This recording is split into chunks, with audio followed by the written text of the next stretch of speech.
Bem, eu quero falar a respeito de um tema muito importante no que diz respeito à vida cristã. Tem que ver com o chamado. Você já ouviu essa palavra, chamado? O que é o chamado? Deus sempre chama as pessoas. Você percebe isso na Bíblia? Deus está sempre chamando pessoas. Para cada um, Deus tem um chamado específico. Deus tem um chamado para mim, como tem um chamado para você. Isso acontece porque Deus não gosta de trabalhar sozinho. Interessante isso, não é mesmo? Deus poderia muito bem fazer tudo sozinho, mas Ele decidiu contar com o nosso apoio. Deus nos chamou para fazer uma parceria com Ele. Eu fico imaginando, né? Como seria se nós não fizéssemos parte desse plano maravilhoso que Deus idealizou antes da fundação do mundo? Se nós não tivéssemos um papel, se nós não tivéssemos uma função, com certeza nos sentiríamos desvalorizados. Por isso Deus decidiu nos chamar para a sua obra, para que nós pudéssemos entender o quanto nós somos importantes para Ele. Eu vou dar um exemplo muito simples. Vocês que são pais vão entender perfeitamente o que eu quero dizer.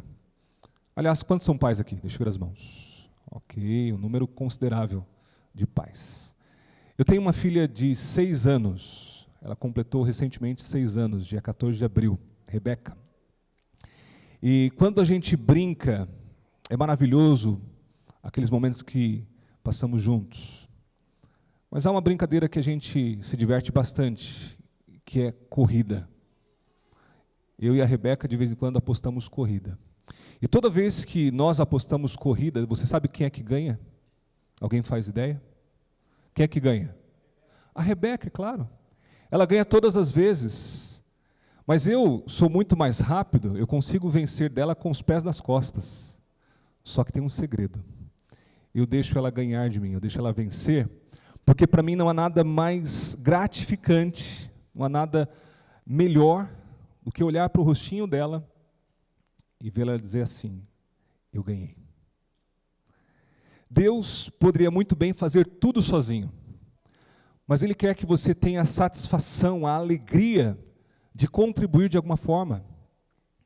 Sabe quando você se esforça para influenciar alguma pessoa, a decisão, para que essa pessoa entregue o coração a Jesus, e no final desse processo você olha para a pessoa, ela dentro do tanque, sendo batizada, e você diz assim: eu participei, eu contribuí, eu influenciei na decisão dessa pessoa. Eu sou importante nesse contexto. Deus quer que você tenha essa alegria de dizer: olha, através dos meus recursos, através das minhas habilidades, a igreja está crescendo. Essa igreja bonita que nós construímos aqui, que é a nossa comunidade, a nossa casa, home, eu também contribuí. Tem um pouquinho de mim aí, tem uma parte do meu esforço, uma parte da minha dedicação. Então Deus quer que você se sinta importante, Ele fica feliz quando você tem esse sentimento de realização, quando você percebe o quanto você é importante para Ele. Cada um de nós recebeu um dom de Deus, para que a gente possa usar na pregação do Evangelho. Uns têm o dom de cantar, outros têm o dom de ensinar, outros têm o dom de ajudar as pessoas necessitadas. Cada um tem o seu dom. E eu pergunto: você já descobriu qual o seu dom? Às vezes as pessoas pensam assim: eu não sei cantar, eu não tenho dom. Eu não sei pregar, eu não tenho dom. Mas não são só esses dons que a Bíblia apresenta. A Bíblia apresenta uma lista enorme de dons. Há uma variedade de dons que você deve analisar e descobrir no que você se encaixa. E aí então você vai usar esses dons para avançar a obra de Deus, para que o Evangelho seja pregado e outras pessoas conheçam essa mensagem poderosa e façam parte desse povo que aguarda a volta de Cristo. Eu queria relembrar com vocês alguns chamados que são apresentados na Bíblia. Eu vou falar o nome da pessoa e você vai me dizer qual foi o chamado que ela recebeu de Deus, ok? Pode ser? Noé. Quantos se lembram de Noé? Acho que todos aqui, né? Qual foi o chamado de Noé? Construir uma arca, alguém falou aí.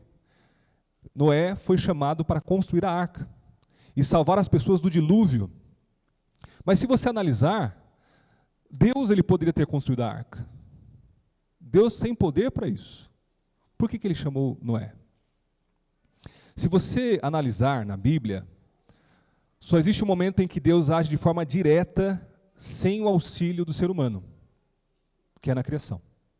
Na criação, Deus fez tudo. Ele criou o sol, a lua, as estrelas, os animais, a vegetação, tudo ele criou sozinho, sem a ajuda do ser humano, de forma direta. Depois que o pecado entrou no mundo, então Deus deixa de agir de forma direta e ele conta com a ajuda do ser humano. Por isso, quando o dilúvio chegou, Deus chamou Noé para que ele, antes desse evento catastrófico, construísse uma arca para salvar as pessoas. Então, Deus tem poder. Deus pode todas as coisas. Mas ele decide que você também deve participar. Que você também deve contribuir. Eu fico olhando para Noé. Noé teve que dispor dos seus recursos. Deus deu as medidas da arca, Deus falou como deveria ser construída, mas quando você olha para a história, Noé teve que contratar pessoas para ajudá-lo, Noé teve que ir atrás da madeira, Noé fez praticamente tudo. Deus apenas abençoou para que ele pudesse cumprir a missão. Então Noé foi chamado por Deus para salvar as pessoas do dilúvio, e por isso ele construiu a arca. E Moisés, qual foi o chamado de Moisés? Quem se lembra? Por que Deus chamou Moisés? Para tirar o povo do Egito. Moisés foi chamado para libertar o povo de Israel do Egito. Deus também poderia ter feito isso sozinho, mas ele decidiu chamar Moisés. Moisés também foi chamado para salvar. Perceba que o chamado sempre está ligado à salvação de pessoas. Nós fomos escolhidos para salvar pessoas do pecado. Por isso Jesus diz que nós somos o sal e a luz. Porque a gente tem que fazer diferença no lugar onde a gente está inserido. Em casa, eu preciso ser a luz. Em casa, eu preciso ser o sal. Na vizinhança, eu preciso ser o sal e a luz. No trabalho, em todos os lugares, as pessoas precisam olhar para mim e sentir atraídas por Jesus. Então elas vão deixar uma vida de pecado para vir uma vida de santidade. E com relação a João Batista, qual foi o chamado que ele teve? Por que Deus chamou João Batista? Qual era a missão dele? Alguém se lembra? O que ele deveria fazer? Preparar o caminho para o Messias. Então ele deveria preparar o caminho para que Jesus viesse e alcançasse os corações. Temos também Paulo, que foi chamado para pregar aos gentios, e aí a lista é enorme. Poderia citar aqui várias pessoas. Poderia citar, por exemplo, Jonas, que foi conhecido porque ele fugiu da missão. Ele recusou no primeiro momento aceitar o chamado, mas ele percebeu que não tinha como fugir da presença de Deus. Então, depois de muitas dificuldades, depois de ser engolido por um peixe, aí ele decide então ir até Nínive e pregar a mensagem de Deus. Deus também chama as mulheres? O que vocês acham? Sim ou não? Ou será que Deus chama só os homens? Alguém é capaz de lembrar de uma mulher da Bíblia que foi chamada por Deus para uma missão especial? Esther, muito bem. Quem mais? Maria, mãe de Jesus. Tem várias outras mulheres que foram chamadas por Deus. E as crianças? Deus chama as crianças ou só os adultos?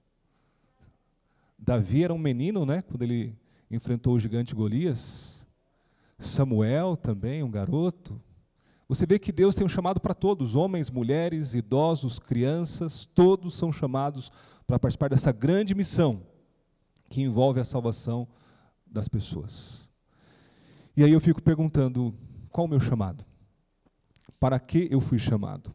Quando a gente olha o ministério de Cristo, ele iniciou o seu ministério chamando as pessoas. A princípio ele chamou 12 homens, mas não parou por aí, ele chamou outros também. E essas pessoas tiveram um papel importante no ministério de Cristo.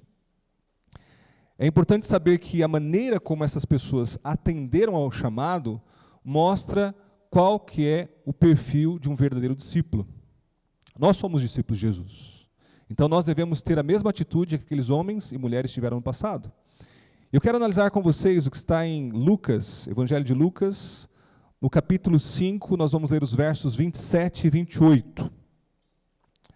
Vamos ler aí o que está em Lucas, no capítulo 5, versículos 27 e 28. Aqui nós temos o chamado de Levi, que foi um dos discípulos de Jesus.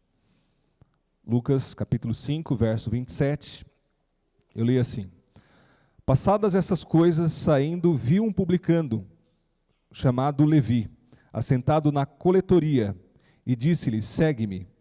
Ele se levantou e, deixando tudo, o seguiu. Perceba que o texto começa dizendo que Jesus viu Levi. Jesus estava observando Levi. Jesus vê cada um de nós. Ele vê a maneira como a gente se relaciona com as pessoas. Ele vê a maneira como a gente se dedica no trabalho. Às vezes a gente pensa assim, ninguém está vendo, mas Jesus vê. Você pode se sentir frustrado, você pode muitas vezes pensar que o seu trabalho é em vão, que ninguém reconhece, mas quando ninguém vê, Jesus vê. E Ele valoriza o seu esforço, sua dedicação, o seu empenho. Então, mesmo que você se sinta desmotivado, mesmo que você se sinta frustrado, lembre-se que Jesus vai recompensar. Um dia, quando você tiver esse encontro com Ele nas nuvens dos céus, Ele vai dizer: Bem está, meu filho, você foi fiel nas pequenas coisas, agora participe da minha alegria. Então, é importante que a gente saiba que tudo que a gente faz é para Deus que nós fazemos.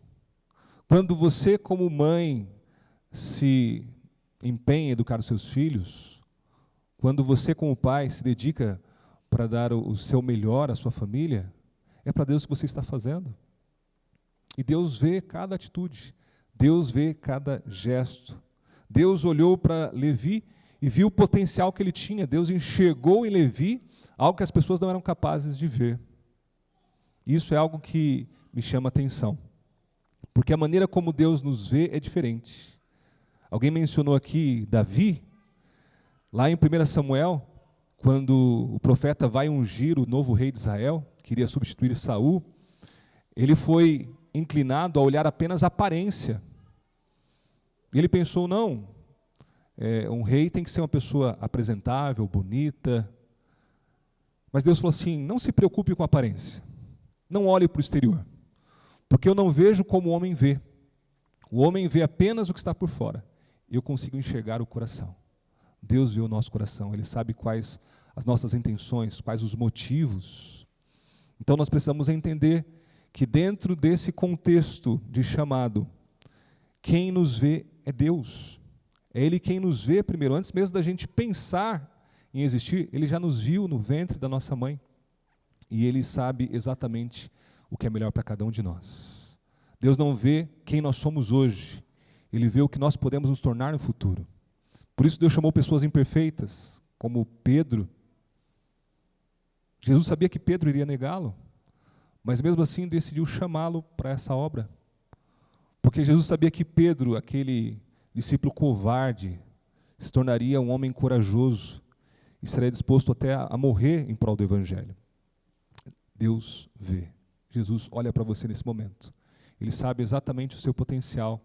Ele sabe exatamente o que você é capaz de fazer.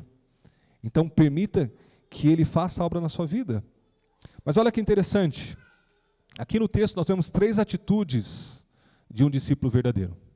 3 ações que são descritas aqui no verso 28, que se convertem na postura de um discípulo genuíno. Qual que é a primeira ação que nós vemos aqui? Diz o verso 28 que Levi se levantou. Quer dizer que ele estava sentado, né? Então ele estava sentado ali no posto onde ele trabalhava, na coletoria. Ele ouviu Jesus chamando. No momento em que ele foi chamado, imediatamente ele se levantou. Então essa deve ser a primeira atitude de um discípulo de Jesus. Ao ouvir a voz do mestre, o que eu tenho que fazer? Eu tenho que sair do meu lugar. Eu não posso ficar assentado. Eu não posso simplesmente ver as coisas acontecendo e não fazer nada. Eu preciso me levantar. Sabe que nós, como seres humanos, nós somos fáceis de nos acomodar. Nós não gostamos de sair da nossa zona de conforto.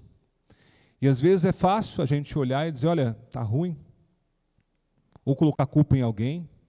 Mas o que nós estamos fazendo como cristãos para mudar o mundo? O que você está fazendo para mudar essa realidade que nós vivemos hoje? Será que você está apenas assentado de braços cruzados, observando? Ou você já se levantou porque você entende que Deus tem uma missão para a sua vida? Que Deus, Ele conta com a sua participação. Na psicologia, há um fenômeno chamado efeito espectador. Não sei se você já ouviu esse termo. Esse termo ele foi observado lá na década de 60 nos Estados Unidos, quando um caso aconteceu em Nova York, de uma mulher que estava voltando do trabalho, era já de madrugada, quando de repente ela percebeu que estava sendo seguida, então ela acelerou o passo para chegar mais perto da sua casa, quem sabe poder chegar segura ao seu apartamento. Mas aquele homem, ele correu atrás da moça e deu uma punhalada nas costas dela. Quando ela sentiu aquela punhalada, ela gritou. E no que ela gritou, os vizinhos que moravam no apartamento em frente ligaram as luzes. Uma a uma, as luzes foram acesas, as janelas foram abertas. E apenas um homem disse assim, deixe a mulher em paz. Fechou a janela, apagou a luz e voltou a dormir. O homem viu que estava sendo observado, então ele se afastou. Mas quando ele percebeu que todos voltaram a dormir, ele retornou ao local do crime e deu mais uma facada na moça. E aí a moça ficou ali convalescendo e ninguém fez nada. É uma história dramática, triste, mas você fica pensando assim, por que que isso aconteceu? Por que que ninguém fez nada? E depois as pessoas descobriram que 38 vizinhos observaram aquela cena sem sair do local onde estavam. Impressionante. Foi aí que alguns estudiosos começaram a perceber esse efeito espectador, que quer dizer assim, quanto mais pessoas estão à minha volta, menor o meu envolvimento numa situação em que eu preciso agir. Percebe? Então, se eu estou sozinho, eu me sinto no dever, na responsabilidade de fazer alguma coisa. Mas se tem alguém do meu lado, eu vou transferir a responsabilidade para essa pessoa. E quanto mais pessoas estão à minha volta, menor a minha responsabilidade. Eu vou apontar para todo mundo, menos para mim. O que acontece é justamente isso. Você vai perceber que nós, como seres humanos, temos uma dificuldade muito grande de se envolver quando estamos em comunidade, quando estamos num grupo. Essa é a função do pastor, essa é a função do ancião.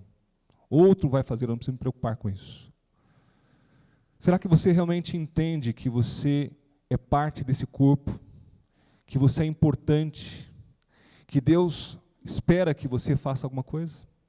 Então não fique de braços cruzados, levante-se. Você pode sim fazer a diferença na vida de muitas pessoas. Recentemente eu li a respeito de um garoto canadense chamado Ryan. Ele estava na sala de aula quando a professora disse que lá na África muitas crianças morrem de sede e que tem uma ONG que constrói poços para poder minimizar um pouco o sofrimento daquelas pessoas. Então ele foi até a professora e perguntou quanto que é para fazer um poço. E a professora disse, deve ser aí uns $70 mais ou menos. Então o garoto foi até a sua mãe e pediu $70. E a mãe disse, se você quer dinheiro, você vai ter que trabalhar. Então ele começou a fazer alguns serviços domésticos, e à medida em que ele ia trabalhando, a mãe ia dando algumas moedas, até que ele ajuntou $70. E ele foi até aquela ONG. E chegando lá, ele disse, aqui está o dinheiro para construir um poço na África. E a pessoa que recebeu o dinheiro disse assim, mas isso é pouco. A gente gasta em média $12 mil para construir um poço. Então o garoto, não satisfeito, voltou para sua casa e começou a mobilizar a comunidade, os seus vizinhos, os colegas, para que fizessem alguma coisa. E cada um contribuiu com um valor, até que ele conseguiu os $12 mil. Ele enviou à África para que pudessem construir um poço. Tempos depois, ele recebeu uma carta de alguém da África. As pessoas queriam conhecê-lo. Então ele viajou até a África e chegando lá, todo um vilarejo estava aguardando a chegada de Ryan. E as pessoas gritavam o seu nome, aplaudiam. E ele perguntou para alguém, essas pessoas me conhecem? E essa pessoa disse, todos aqui te conhecem. Todos aqui ouviram a história de um menino que decidiu juntar dinheiro para construir um poço e matar a sede de muitas pessoas. Se esse garoto, que devia ter aí seus 12 anos de idade, conseguiu fazer a diferença, quanto mais nós. Às vezes você pode dizer, mas o mundo está em crise, não tem como reverter a situação. Talvez você não consiga mudar o mundo, mas você pode mudar o universo onde você está inserido, a sua casa, a sua vizinhança, o seu local de trabalho. Você pode sim fazer a diferença na vida de muitas pessoas. É simples. Basta você se levantar. Basta você entender o senso de urgência. Não podemos ficar observando. Enquanto nós estamos observando, pessoas estão se perdendo. Pessoas estão perdendo a vida eterna. Precisamos agir rapidamente. Eu tenho um hábito muito interessante, quando eu estou com pressa, e eu levanto pela manhã, vou tomar o desjejum, eu não consigo tomar o desjejum assentado. Eu não sei se alguém tem esse hábito também. Ali tem alguém, mais alguém, eu achei que era só eu. Eu estou ali comendo e em pé, andando e tentando resolver as coisas no celular, porque a minha cabeça ela não admite o fato de que o tempo está correndo e eu estou sentado confortavelmente tomando meu jejum. Eu preciso me levantar, eu preciso estar em pé. E às vezes minha esposa até briga comigo, senta enquanto você toma o jejum. Bem parecida a história, né, Marlon? Por que nós temos essa atitude? Pressa. Quem está com pressa não fica sentado observando. Se levanta e faz alguma coisa. Lá no Evangelho de Mateus, capítulo 13, tem um detalhe muito interessante que muitas vezes nós não percebemos. Quando fala sobre Jesus pregando, diz que ele estava assentado e as pessoas estavam em pé. Você já deve ter lido esse texto, com certeza. Lá em Mateus 13, Jesus assentado no barco, pregando enquanto a multidão estava à beira-mar, em pé. E uma vez eu lendo esse texto, eu parei para me perguntar, por que isso? Por que Jesus estava sentado e as pessoas estavam em pé? Quando hoje é justamente o contrário, o pregador, o orador, ele fica em pé e o auditório permanece assentado. E eu cheguei à conclusão de que aquelas pessoas, elas estavam movidas pelo ímpeto que é resultado da palavra de Deus. A pessoa que ouve a voz de Deus, ela não consegue ficar assentada, ela não consegue ficar parada. O resultado de ouvir a voz de Deus é você se levantar e você se preparar para fazer alguma coisa. Ou seja, as pessoas estavam ouvindo, mas já estavam prontas para sair dali e compartilhar o que elas aprenderam com outros. Porque a palavra de Deus leva à ação. Ninguém é capaz de ouvir a voz de Deus e continuar como está. A pessoa vai se esforçar para fazer alguma coisa, ela vai se levantar, vai deixar a sua zona de conforto. Essa é a primeira atitude, mas não para por aí. O texto também diz que Levi, aqui no verso 28, ele deixou tudo. É o que fala o texto. E deixando tudo, o seguiu. Você estaria disposto a deixar tudo para seguir a Jesus? Você teria essa capacidade de abandonar tudo, sonhos, abandonar carreira, abandonar tudo para seguir a Jesus? Foi isso que aconteceu com Levi. Perceba que ele tinha um bom emprego, ele estava ali fazendo o seu trabalho, normalmente, quando de repente ele ouviu o chamado de Jesus.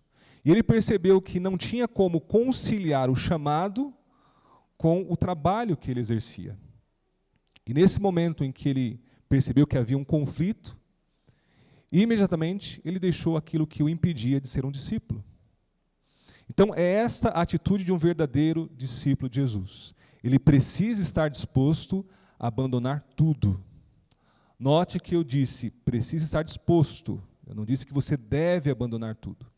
Em alguns casos, é perfeitamente possível você conciliar a sua carreira profissional com a sua fé, as suas amizades com os princípios que você tem. Mas às vezes a gente não consegue fazer isso. Às vezes, os seus amigos vão te impedir de seguir a Jesus. Às vezes, a função que você exerce na sociedade vai contra aquilo que está na Bíblia. E quando isso acontece, você precisa estar disposto a deixar tudo para seguir a Jesus, porque nada, absolutamente nada, deve estar acima de Deus na nossa vida. Se eu tiver que escolher entre Deus e os meus amigos, eu vou escolher Deus. Se eu tiver que escolher entre Deus e a minha carreira profissional, eu vou escolher Deus. Porque Deus é a razão da nossa existência. Sem Ele nós não somos nada. Que bom que nós hoje conseguimos conciliar a nossa fé com aquilo que a gente tem de objetivo na vida. Mas e se chegar um momento em que você tiver que escolher, qual vai ser a sua decisão? Você está disposto a abandonar tudo? Será que existe hoje algo na sua vida que te impede de fazer a vontade de Deus? Eu quero dizer o seguinte, será que você está vivendo plenamente a vontade de Deus? Ou será que você está vivendo a vontade de Deus de forma parcial? Se há alguma coisa que te impede de servir a Jesus, que está impedindo você de fazer a vontade de Deus, abandone. Porque não vale a pena a gente abrir mão do nosso chamado. A Bíblia diz que não adianta nada o homem ganhar o mundo inteiro e perder a vida eterna. Não tem nenhum significado. Precisamos colocar diante de Deus o nosso tudo, a nossa vida, e dizer, Senhor, eu estou disposto a te seguir, custe o que custar. Se for necessário abrir mão da minha própria vida, eis-me aqui. Aqui estou eu para fazer o teu querer. Cumpra-se a tua vontade em mim. Você percebe isso na história de muitas pessoas na Bíblia. Os primeiros discípulos, infelizmente, morreram por causa da fé que eles tinham. Na Idade Média, muitas pessoas foram levadas ao Coliseu para serem devoradas pelas feras, porque elas entendiam que não podiam abrir mão do chamado, que elas não podiam deixar de servir a Deus por uma questão de conveniência. Então, mesmo em face à morte, mesmo diante da morte, essas pessoas se mantiveram fiéis, firmes ao chamado que receberam de Deus, à vocação que elas tinham. Então precisamos refletir. Até que ponto eu estou comprometido com o Evangelho? Até que ponto eu estou disposto a abrir mão dos meus sonhos, dos meus objetivos, para fazer a vontade de Deus? Quando eu olho para trás e vejo a história de homens e mulheres que perderam a sua vida, eu fico pensando, e se eu estivesse lá? E se eu tivesse vivido nos primórdios da igreja cristã? Se eu estivesse lá na Idade Média, quando os cristãos eram lançados aos leões, será que eu teria coragem de dizer, eu não vou abrir mão da minha fé? Se for preciso morrer, eu estou disposto a morrer, porque eu entendo o meu chamado, eu sei que isso é o mais importante na minha vida. O cristão genuíno precisa estar disposto a abrir mão de tudo, a deixar tudo para trás para seguir a Jesus. E como diz aquele hino, estou seguindo a Jesus Cristo, atrás não volto nunca mais. A última atitude de um verdadeiro discípulo, primeiro ele deve se levantar, depois ele deve estar disposto a deixar tudo, e por último, ele precisa seguir a Jesus. Seguir a Jesus é a coisa mais importante da vida de alguém. Há muitas pessoas que seguem uma bandeira, seguem um líder carismático, mas não seguem a Deus. A quem você tem seguido? Será que você segue a Jesus? Há um provérbio judaico que diz, cubra-se o discípulo das poeiras deixadas pelo seu mestre. Ou seja, eu preciso andar por onde Jesus andou. Eu preciso manter os meus olhos fixos na pessoa de Jesus, e só. Eu não devo olhar para mim, eu não devo olhar para os outros, porque se eu deixar de olhar para Jesus, eu facilmente vou me perder. Quando eu era adolescente, eu me lembro de um líder que me inspirava muito, e eu ficava pensando, um dia eu quero ser como ele. O tempo passou e aí a gente acabou se distanciando, mas depois de muitos anos, alguém me falou a respeito daquele líder e eu não acreditei, porque me informaram que ele foi preso por cometer um crime. E eu pensei, não é possível, mas ele era um líder da igreja, ele era uma pessoa de destaque. Esse é o grande problema de você seguir as pessoas, porque se você está seguindo cegamente alguém, se essa pessoa cair, você vai cair também. Se essa pessoa se afastar de Deus, você vai se afastar também. Então olhe para Jesus. Ele deve ser o nosso exemplo, o nosso modelo, o autor e consumador da nossa fé. Não perca os olhos de Jesus. Não deixe de olhar para Jesus. Siga o caminho que ele andou nessa terra. E quando você estiver diante de uma situação onde você não sabe o que fazer, pense o seguinte: o que Jesus faria em meu lugar? O que Jesus faria se ele estivesse aqui? Essa é a ideia de ser um cristão. Ser um cristão é ser alguém semelhante a Cristo. Quando os primeiros cristãos começaram a pregar o evangelho, as pessoas queriam identificá-los de alguma forma e pensaram assim: como nós vamos chamá-los? E eles pensaram assim: eles são como Cristo, são iguaizinhos a Cristo, então eles são cristãos. Quando as pessoas olham para vocês, para mim, elas veem a pessoa de Cristo? Será que eu tenho refletido a imagem de Cristo para as pessoas? A luz de Cristo tem resplandecido através de mim? Eu preciso ser um discípulo genuíno, não apenas um mero seguidor. Eu preciso estar disposto a deixar tudo. Eu não posso me conformar com a situação em que esse mundo está, e eu preciso andar por onde Jesus andou. Então, de forma resumida, 3 coisas que eu preciso fazer hoje: deixar de lado a minha zona de conforto, valorizar o meu chamado e seguir a Jesus. Nós vamos ouvir uma música agora, e essa música diz justamente isso: eu me rendo aos teus pés, eis-me aqui, Senhor. Eu quero fazer a tua vontade, eu quero ver os sonhos que o Senhor tem para mim. Enquanto você ouve essa música, feche seus olhos, fale com Deus, reflita na sua vida, nas suas escolhas, nas suas decisões. Será que você tem sido um discípulo genuíno, verdadeiro? O que está faltando para você? Quem sabe você está muito acomodado. Talvez você esteja aí assentado confortavelmente observando o que acontece. Deixe de ser um mero espectador. Torne-se um protagonista, faça a história. Como muitos no passado fizeram a história e os seus nomes ficaram registrados. E se você precisa, de fato, deixar de olhar para as pessoas porque elas são falhas, para olhar para Jesus, faça isso agora. Mantenha os seus olhos fixos em Jesus. Permita que Ele, através da contemplação, te transforme, para que a cada dia você seja mais semelhante a Ele. E como Paulo você possa dizer: já não sou mais eu quem vive, mas Cristo vive em mim.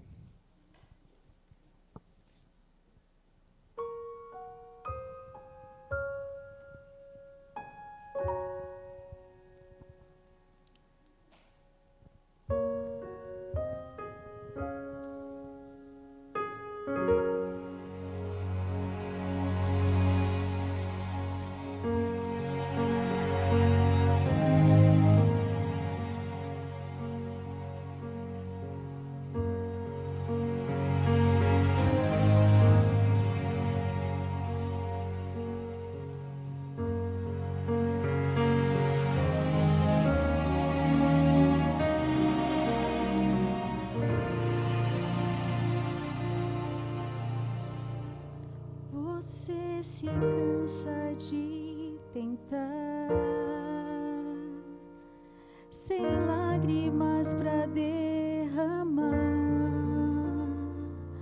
frustrado como eu, insiste em olhar ao céu com sentimento de erguer sua voz ao léu.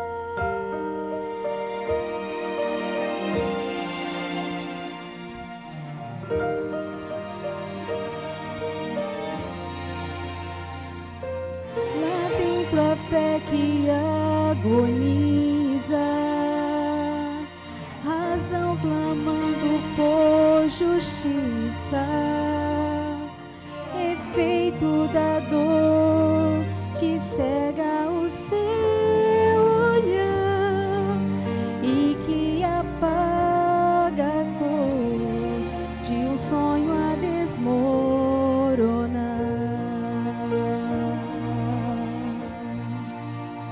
Quero ser a sua visão e acalmar a agonia do seu coração.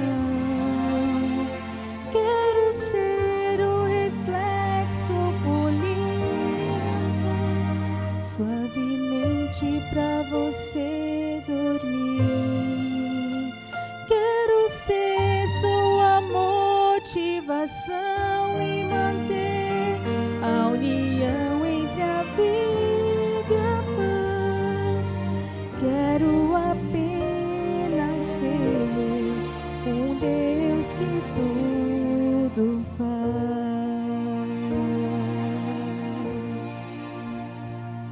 Eu sei que pode ser difícil, mas não conheço o impossível. Estou ao seu lado, ouvindo você clamar, na esperança de você me deixar ajudar.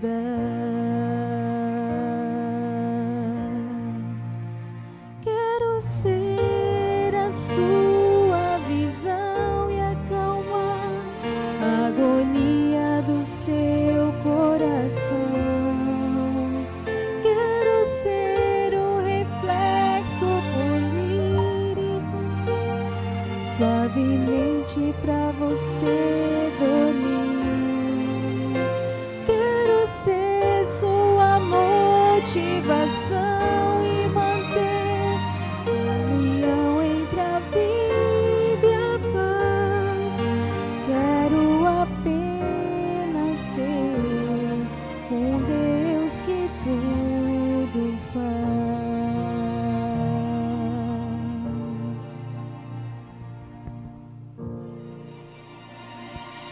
Só quero ser seu Deus.